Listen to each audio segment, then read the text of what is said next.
பார்த்தாலே தெரியலையா சார் எப்படி இருக்கான், செம்ம ஹாட்டா செக்ஸியா. பைக்குக்கு கவிதை எழுதுறான், அது வந்து எப்படின்னு தெரியல எனக்கு.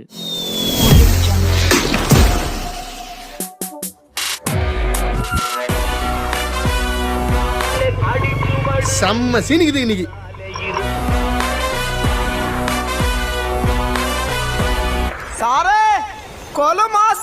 என்னோட பைக் பேரு மீமோ. அவனோட பைக் வந்துட்டு நிறைய க்ளோஸ் கால்ல இருந்து என்ன காப்பாத்திருக்கு.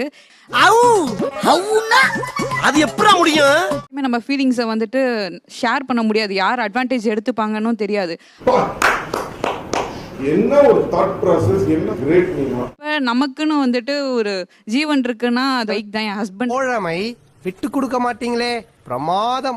என்னை பொறுத்த வரைக்கும் என்னோட பைக் தான் என் ஹஸ்பண்டுக்கு அடுத்து. இப்படியாடா இருப்பீங்க? இத ஃபர்ஸ்ட் டைம் பாக்குறேனா, உண்மையாவே ஷாக்கிங்கா இருக்கு. என்ன எப்படி பேசுவீங்க, ஒரு பைக்கோட எப்படி பேசுவீங்க? எனக்கு அது கியூரியஸா இருக்கு. இவர்தான், இவருக்கு இதான் வேலை. மீமோ வீட்டில் வேற இப்படி ஒரு பிரச்சனை நடந்து போச்சு, எனக்கு என்ன பண்றதுனே தெரியல. உங்க கூட எங்கேயாவது போயிட்டு வந்தா ஃப்ரீயா இருக்கும்னு தோணுது. என்ன சேர்க்காத, என்ன சேர்க்காத. போலாமா? ஆனா வந்துட்டு பெட்ரோல் வேற கம்மியா இருக்கு, ஆந்தி வேலை அடிச்சிட்டு போயிடலாம். ஒரு ஒன்ன வச்சு தீனி போடுறது ஒண்ணுதான், ஒரு யானையை வச்சு தீனி போடுறது ஒண்ணுதான். ஒரு ஒன் டே ஹாஃப் டே எங்க ரெண்டு பேரும் போயிட்டு எங்க போவீங்க ரெண்டு பேரும்? கோவிலுக்கு போவோம். இதெல்லாம் புயல் காத்துல உட்காந்து எவனா பொறி சாப்பிடுவான், அவங்கிட்ட போய் சொல்றா. என்னோட காரை வந்துட்டு என் ஃப்ரெண்டு மாதிரி பார்க்குறேன் சார். இப்போ நான் சொல்ல மாட்டேன், நீ பாப்ப. இப்போ எப்போ எனக்கு ரொம்ப ஸ்ட்ரெஸ்டாக இருக்கோ நான் காரில் உட்காந்துட்டு அது கூட பேசிட்டே போவேன். ஒரு லாங் வந்தவன் வீட்டுக்கு வராம உனக்கு இங்க என்னடா உட்கார்ந்து பேசி. எவ்வளவு பிடிக்கும் உங்க கார் உங்களுக்கு? எவ்வளோ பிடிக்குன்னா கையில் கார் டாட்டூ போட்டிருக்கேன் யூனிக்கா. உங்க கார் அப்படிங்களா? ஆச்சரியமா இருக்கு. என் ரேஞ்சே வேற. காரோட காட்டுங்க நல்லா. அவ்வளவு வெறி மாப்பிளைக்கு இல்ல உங்களுக்காக தான் மாமா. சார் எனக்கு என்னோட ஹேண்டில் பார் தொட யாரோ என் கையை பிடிச்சிட்டு எனக்கு எப்பவுமே சப்போர்ட் பண்ற மாதிரியே இருக்கும். ஏன்னா அரை பைத்தியம் நினைச்சேன், முழு பைத்தியம் போல இருக்கு. சோகமா இருக்கும் போதோ சந்தோஷமா இருக்கும் போதோ எல்லாத்தையுமே என் கூட ஒருத்தர் இருக்கான், என்னை பிடிச்சிக்கிட்டு ஊருக்குள்ள பல பேர் பைக் வாங்கிட்டு தெரியுறீங்க. லைஃப் லாங் என் கூடயே இருப்பான் அப்படின்ட்டு தோணும் சார்.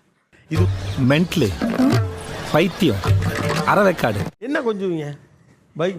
பூனைக்குட்டி நாய்க்குட்டி எல்லாம் கொஞ்சம் இதெல்லாம் சரி, பார்த்துருக்கோம். குட்டி சல்ல குட்டி ஜாங்கிரி பூந்தி பார்த்தாலே தெரியலையா சார் எப்படி இருக்கான், செம்ம ஹாட்டா செக்ஸியா. பேஷனாரு பேக்கா இருக்காதே.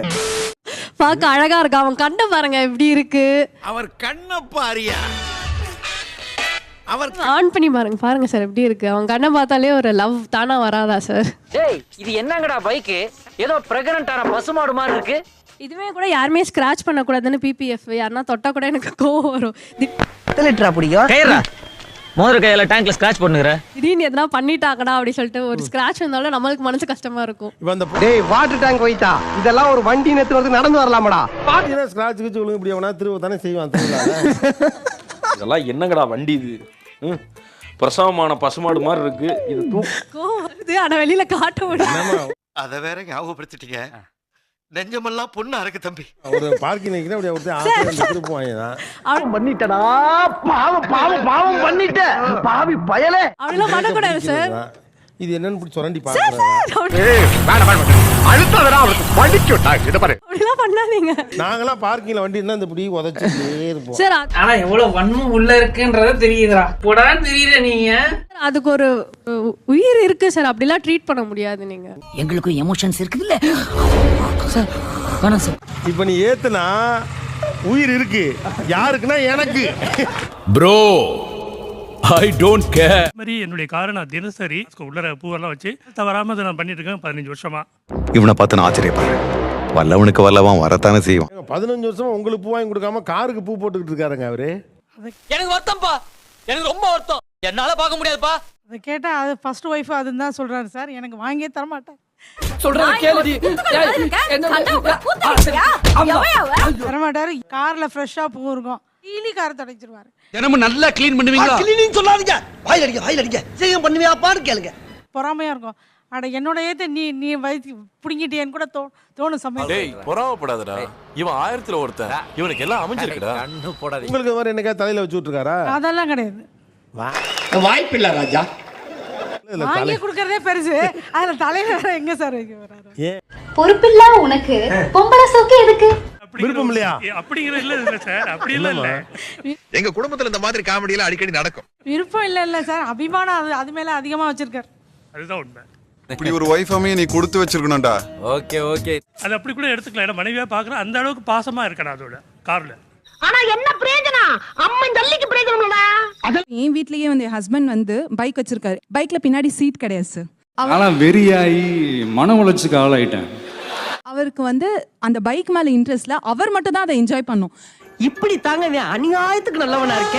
எனக்கு ஒரு வைஃபா கண்டிப்பா நமக்கு அந்த பார்த்த முதல் நாளை மாதிரி பின்னாடி உட்காந்துட்டு போகணும்னு ஆசை இருக்கும். நீங்க வராம நான் போக மாட்டேன். ஆனா அது இது வரைக்கும் நான் பண்ணல. பையனை ஸ்கூல்ல கூட்டிட்டு போனோம். பைக்ல முன்னாடி பேக் வச்சா ஸ்கிராச் ஆயிடும். ஆனா அப்படி ஒரு வியாதியா உனக்கு? பையனுக்கு தான் போகணும்னு ஆசை. கூப்பிடு கூப்பிட்டுப்பா. சோ ஒரு விஷயம் பையனுக்காக செய்யணும்னு நினைப்பாரு. ஆனா அந்த அப்செஷன் வந்து அவரை செய்ய விடாமையே பண்ண. இப்பெல்லாம் முந்தி மாதிரி இல்ல. பேரண்ட்ஸ்லாம் ரொம்ப கெட்டு போயிட்டாங்க. டிரான்ஸ்போர்ட் அப்ப எப்படி போறீங்க? கார்ல அவர் போயிட்டு வருவாரு. என்னடா புத்தலாட்டது? பைக் வந்து அவருக்கு பிடிச்ச டைம்ல டிராவல் பண்றதுக்காக மட்டுமே அதை யூஸ் பண்ணி. எப்படி இருந்தா என்ன பழக்கம் அது? என்னடா பழக்கம் அது? அப்ப அந்த புள்ள மனசுல ஸ்கிராட்ச் விழும்ல, அந்த சென்ஸ் ஏன் உங்களுக்கு இல்லாம போகுது? நீங்க அதானே நெஞ்சு பதல். சரி நாம போய் அந்த ஸ்கிராட்ச் விழுந்த உடனே அந்த நாள் ஃபுல்லா அவங்க அப்செட் ஆகுறாங்க. சோ அது அவர் அப்செட்டா இருக்கும்போது எனக்கு அப்செட்டா இருக்கும். அதெல்லாம் வேற பண்ணுவீங்களா? நிஜமாவே இது அவ்வளவு பெரிய விஷயமாடா? ஆமா. ஃபர்ஸ்ட் குழந்தை மாதிரி சார், அதனால நிறைய பேம்பர் பண்ணிருப்போம். அதுக்கு எதுவும் ஆகக்கூடாதுன்னு பாப்போம். எனக்கு என்னப்பா நீ பைத்தியம், நீ என்ன வேணாலும் பேசலாம், நாங்க அப்படியா? இல்ல எரிச்சலா இருக்கு சார். ஏன்னா எரிச்சலா இருக்கு. ஏன்னா இவங்க எல்லாம் பேசுறது கோமா வருது. சார் டென்ஷன் ஆறாரு. எதுவும் பிள்ளைக்கு பேசிட்டு இருக்கலையா? கொஞ்சம் சுமூத்தா டீல் பண்ணுங்க தலைவா. நீங்க என்ன தெரிஞ்ச ஒரு ஃப்ரெண்டு வந்து பாத்தீங்கன்னா, முந்தி நம்ம வந்து 90s கிட்ஸ்லாம் வந்து பொண்ணுங்களுக்கு கவிதை எழுதுவோம்ல. அண்ணன் பெருமையா சொல்லுவேனே. அவன் பைக்குக்கு கவிதை எழுதுறான். அது வந்து எப்படின்னு தெரியல எனக்கு. ஏன்னா மூக்கு புடப்பா இருந்தா சில நேரத்துல இப்படி எல்லாம் யோசிக்க தோணும் கொஞ்சம். ஓகே, இதுல யாரெல்லாம் பழைய பைக்கை விற்காத ஆளுங்க? எத்தனை வருஷம் வண்டி? 60 வருஷம் வண்டி. அடேங்கப்பா. பழசு எல்லாம் எதுக்கு கிண்டி கலரிட்டு?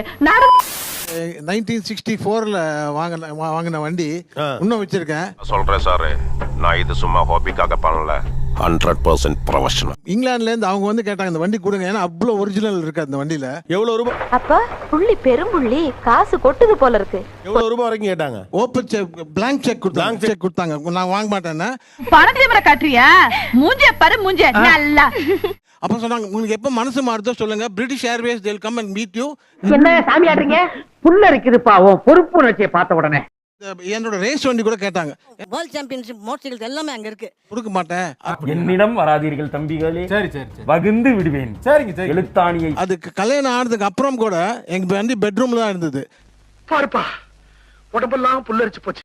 என் வைஃப் கிட்ட சொன்னேன், பைக் இங்க இருக்குமா, எடுத்துட்டுமா? she said no. ஏன் இதுல என்ன தப்பு? அப்படி என்ன தப்பா பண்ணிட்டேன்? you have so much of sentimental value அந்த வண்டியில இருக்கு, அதனால வண்டி அங்கேயே இருக்கட்டும். என் குழந்தை பிறந்த அப்புறம் குழந்தை அந்த வண்டி மேல ஆடும், விளையாடும். அல்ல வீட்டுக்குள்ள பெட்ரூம்ல தான் இருக்கு. ஆமா. சின்ன சேனல் எதா இருந்தாலும் அது கொஞ்சம் ஆதரவு கொடுங்க. உங்க பொண்ணான கையை வந்து அந்த பெரிய கட்டி